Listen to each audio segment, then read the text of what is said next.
Dr. Anderson and Delene, I can't tell you how excited we are here at Midland Christian to welcome you to our family. November 1st just can't get here fast enough. And so for the opportunity today just to have a conversation and to learn a little bit more about you. And so let's start just your story. Kind of tell us what your story, your background, experiences, and all the things that kind of led to this moment and this opportunity. Thank you, Jason. We appreciate the warm welcome, and everybody's just been so gracious and kind. We already feel at home, I think, so thank you for that. Delene and I have been married 35 years. We met at David Lipscomb University way back in 1985. Is that when we met? Yes. Yeah, and then we dated for a while and got engaged, and so married in 1987. 5 years later, God gave us twin sons, and so we feel really blessed to have had twins in our lives. And they married, oh my gosh, it's been a little while now, and gave us each a grandchild. And so we have two grandchildren. Evie, who is closing in on 2, and then Caden, who's our grandson. And Delene, actually, I met her the very first time. She was singing. And I thought, oh my stars, she has an amazing singing voice. And then it also hit me, oh my stars, she's beautiful. And so a mutual friend introduced us, and I think the very first conversation we had lasted 6 or 7 hours. I think. Wow. And so it's been a pretty amazing journey. We've had some incredible experiences together in ministry, and some. I would say some summit moments and some valley moments, and God has just been so faithful to walk with us every step of the way. So, Very good. Well, you talk about God's faithfulness, and I know in some of our conversations over the last few months, learning about your experience, specifically in partnering with churches, and the opportunity to kind of come in and help reorganize the structure of the church, the focus of the church, help them to get back up on their feet.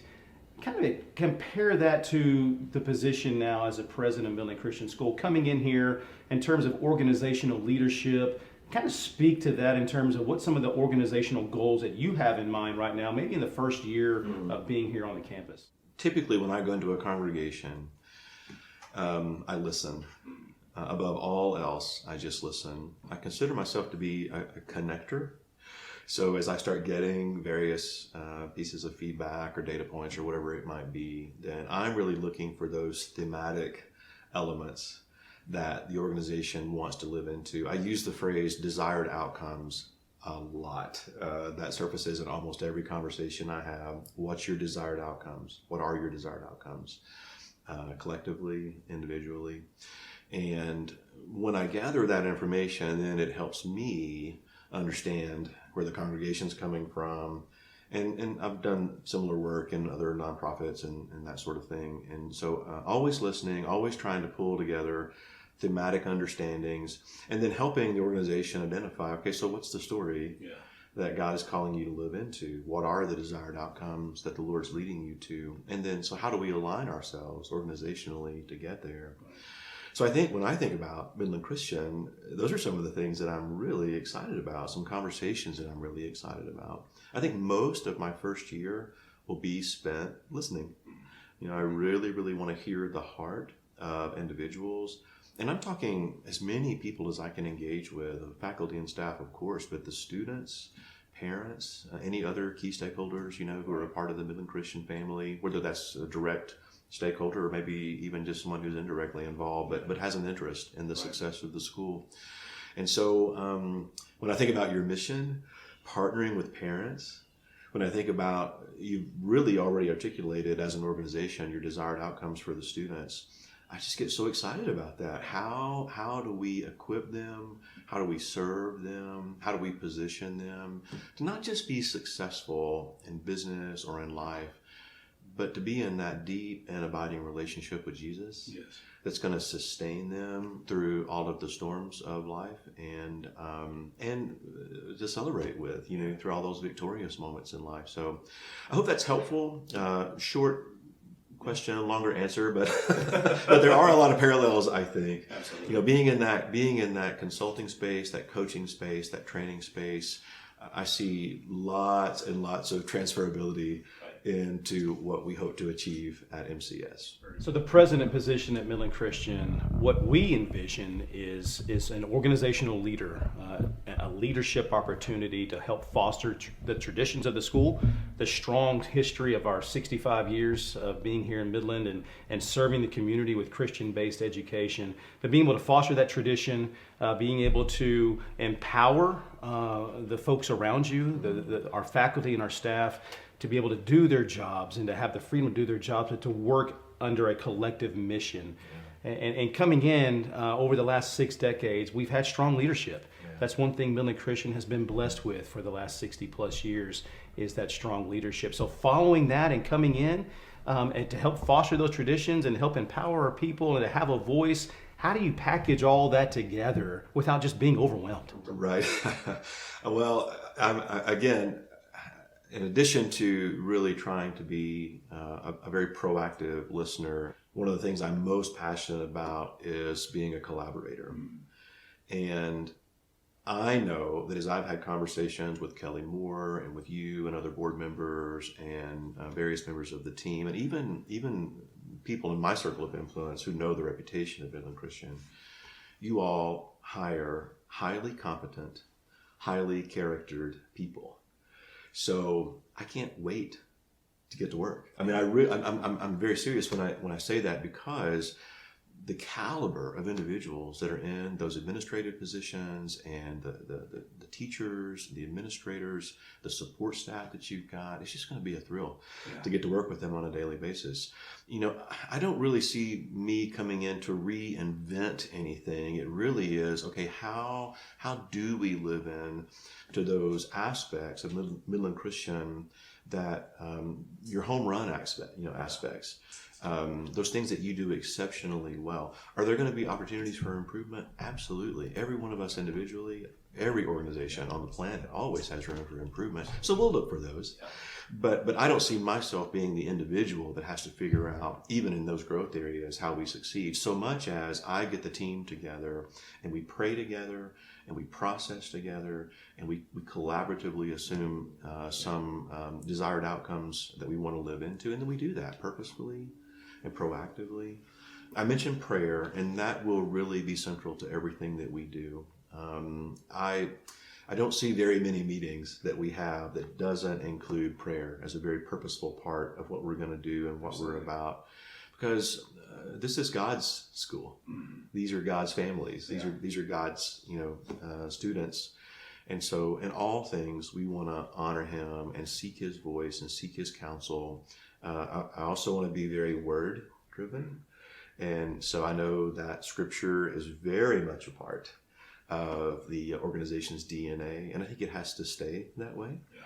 And if we are being formed through the power of the word and being formed through prayer and other spiritual disciplines that we can practice, as team members, and if that begins to filter down, into the hearts and lives and faith practices of the students, I think that's pretty incredible. I kind of view my life in what I call micro goals and macro goals. And so my macro goal would be to help the organization be as spiritually, emotionally, mentally, physically as healthy as it possibly can be. And those would be the metrics. I'll use that language quite a bit. So how are we doing spiritually, or how are we emotionally? Even physically, safety. How are we doing? Are there some things we need to be paying attention to that we're not?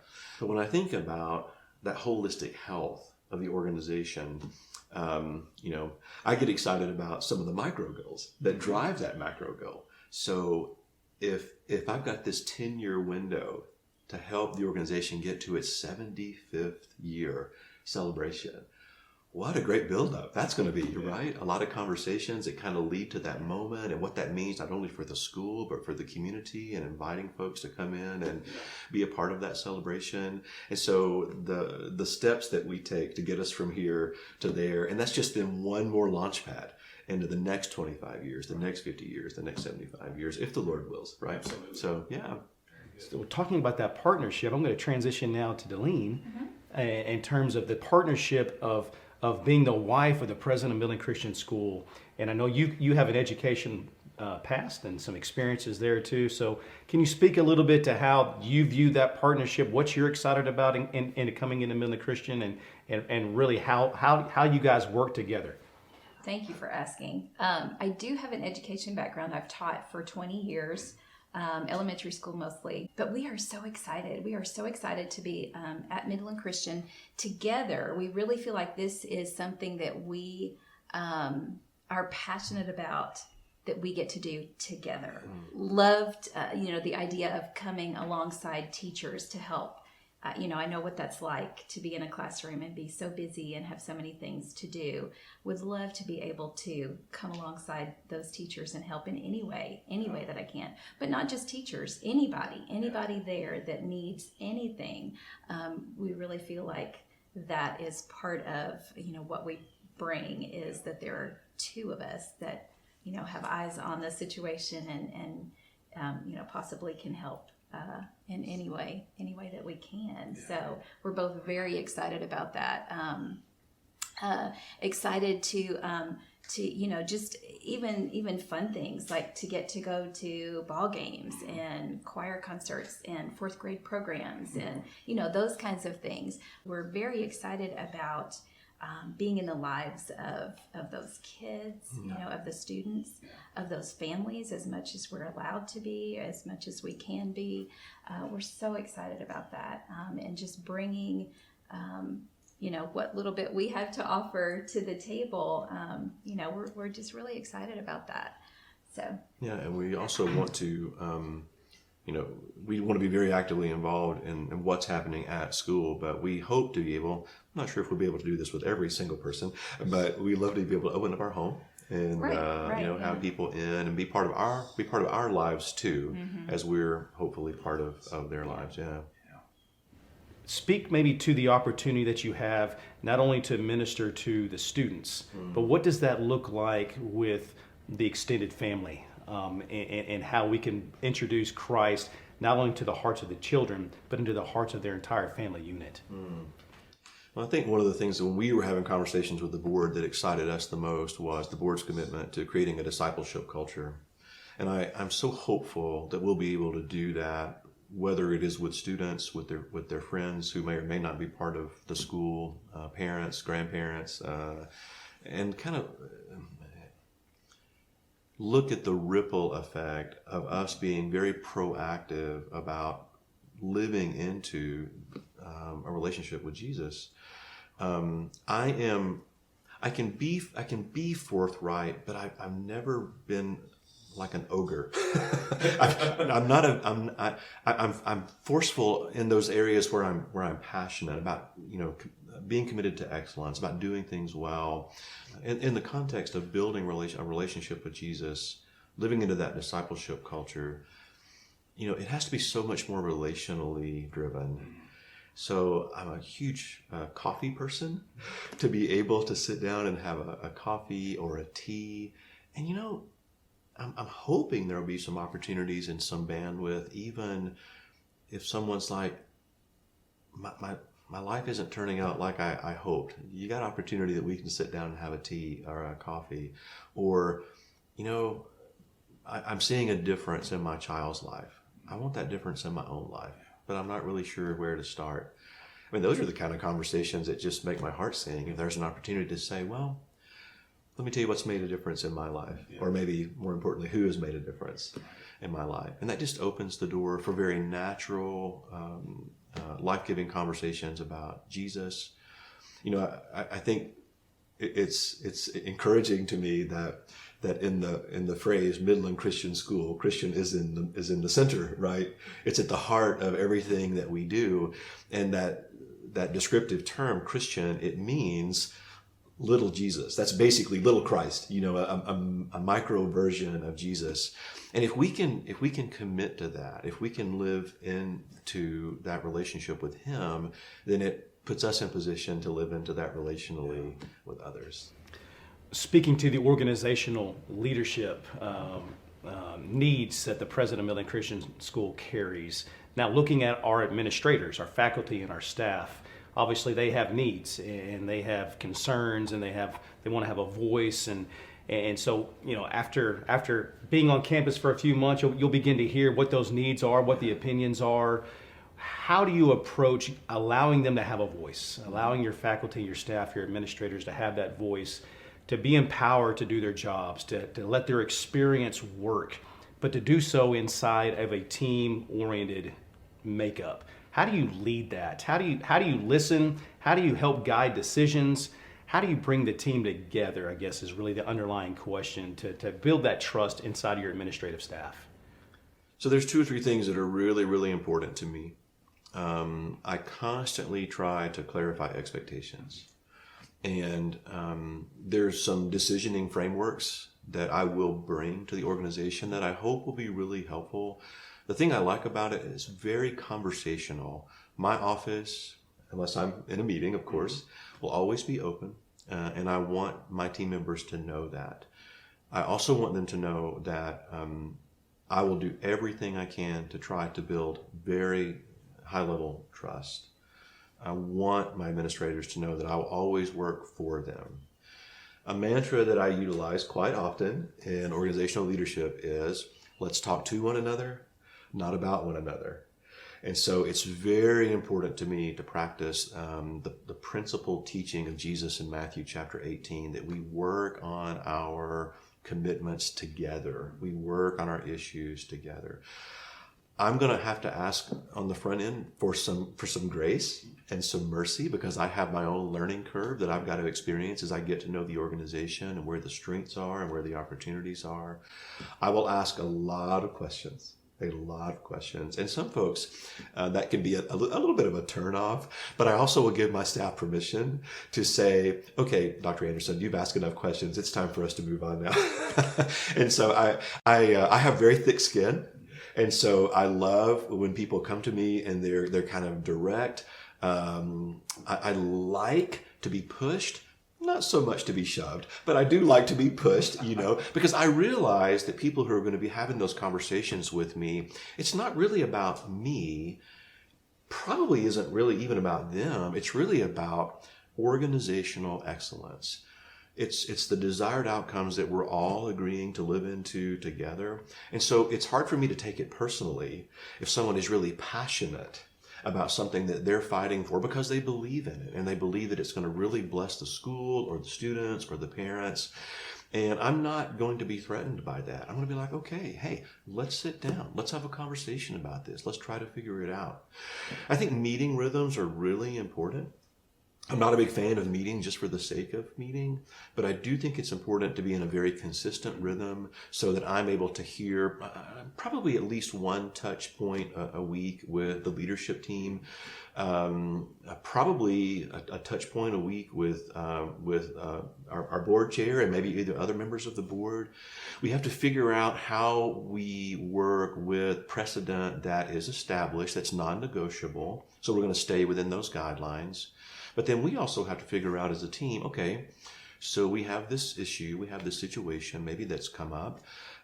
Is that something that is within your purview and that you can take care of and you just need me to be in the loop? Or is this something that I need to be a part of as far as the decisioning is concerned? Or is this something that needs to be escalated to the board? So those are some of the expectations that I think will be really, really important for us to clarify. But I want every person who's part of Midland Christian to know this is another mantra. My first mantra was, we talk to each other, not about one another.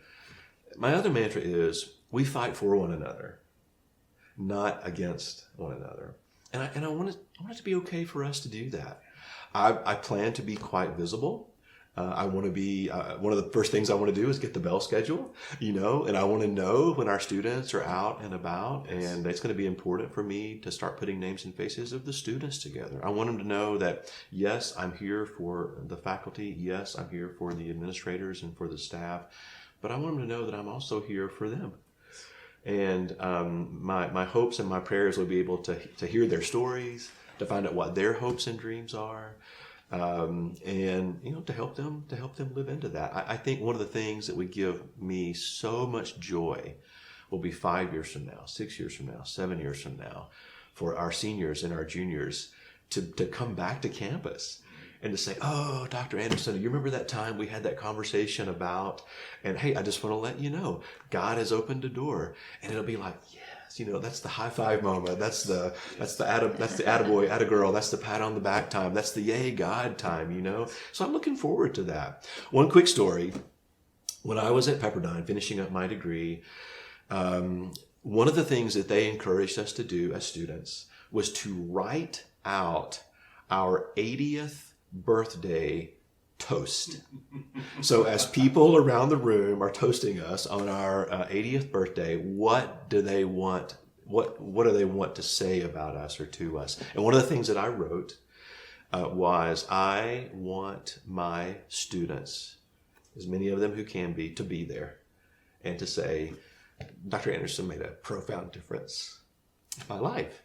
And so that's my hope. That's my prayer. One of many, but that's one of my primary hopes. One of my primary prayers for Midland Christian School is that our relationship bond will be so strong that we just sit back and we just go, wow, God, thank you. Thank you for showing up again and again and again. Yeah. Well, Dr. Anderson, we heard your story and really your background and how you got to this place now. Let's shift gears. Sure. Deline, let's hear the truth. Tell us a little bit about your story again, and how did he get you here to Midland, Texas, into this place? Well, let's see. I grew up in Ohio, so I'm a Midwestern girl. Lived in the South probably more because we met at Lipscomb, and more even than I did in Ohio. But we did meet in college. He was in ministry, and that was his speech was his major, but he wanted to be a youth minister, and I had always said I will never marry a minister, but don't ever say never. So we did. We got married very young, but we were in ministry together for many years. Yeah. We had our twins. That was so much fun. I went back to school. Actually, I did not finish my degree when we went through college the first time. I went back at 30 and finished my degree. And so when the boys were in kindergarten, I started back to school. Taught school. They were at a Christian school in Nashville. We had such a good experience with them in school there. Loved it. How did he get me to Midland? Yes. Well, we had to look to make sure there was an airport that I could go see our grandbabies, because we are moving away from one of our grandbabies. So we did. But we are very adventurous people, and we are very open, and have always been very open to the Lord's leading. And even if it's difficult, hard for us, if that's where God is leading, then we are going to go, because He will make all the difficulty be okay. And so, and that is exactly what has happened. Yeah. Even with leaving our family, He's kind of prepared our hearts for that. And so we really feel led to be in Midland. Now, I do have to say I had to look it up on a map because I wasn't really sure where Midland was. But we really feel called here. And so I think when the Lord calls you, you go. Yes. I was really struggling emotionally with it, just because we were leaving family and leaving our granddaughter, who I keep all week, 5 days a week. And so the Lord and I were just really wrestling it out and praying it out, and I kept saying, you're going to have to make this okay. We really feel this is where we're called, so you're going to have to make this okay. And immediately in my heart, I heard, I will walk with you. Yeah. And so when it gets hard, the moving and the finding a house and the leaving and leaving your friends, when it gets hard, that comes back is, I will walk with you. And we know He will. And so He is faithful, and He will walk with us. Yeah, and so, we've spoken that out loud a few times. We have spoken that out loud. As a reminder, will walk yes, with us. Yes, yeah, right. It's such a beautiful testament, because on our side here, while you're wrestling with that back home, we're wrestling with similar thoughts here in terms of where is the direction of Midland Christian going? How do we help get it there with God's help and His guidance and His and everything behind that? And we're saying the same thing on our side, is we're trusting that God will walk with us, and He has. And for Him to help land us in this moment right here, in this beautiful home, having this conversation is affirmation that God is 100% faithful. He has never wavered. And despite the pain and the struggles that we go through in life, there is an end purpose where God will always receive His glory. He will always be glorified, and He's being glorified so much in us having the opportunity to welcome both of you to Midland Christian School. So we are beyond excited. I can't tell you how excited we are to get to work. We're going to have that honeymoon period where everybody's kind of getting to know, building relationships. But where I'm really anxious to see is when that honeymoon period is over, when God rolls up our sleeves and said, all right, this is what we prepared you for, let's go. And to know that we have the hearts of you two and your experiences, your organizational leadership, all of that in this place gives me hope and faith that in 10 years we're going to look back and say God knew exactly what He was doing.